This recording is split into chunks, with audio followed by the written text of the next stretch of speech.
अगर आप भी चाहते हैं कि आरसीएम म्यूजिक के वीडियो सबसे पहले आप तक पहुंचे, तो लाल बटन को दबा के चैनल को सब्सक्राइब जरूर करें और साथ में बेल आइकन को दबाना ना भूलें।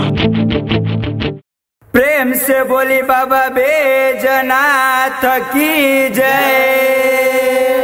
प्रेम से बोली बाबा हरिहर नाथ की जय।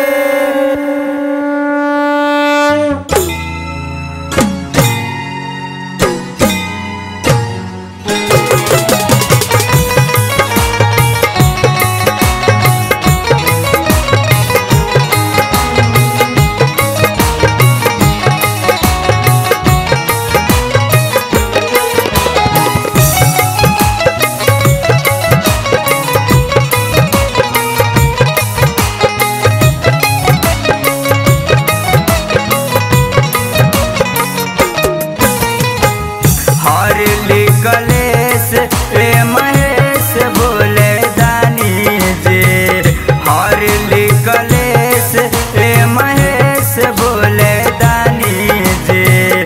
जिंदगी में आवे नहीं कोई परेशानी जी, जिंदगी में आवे नहीं कोई परेशानी जी।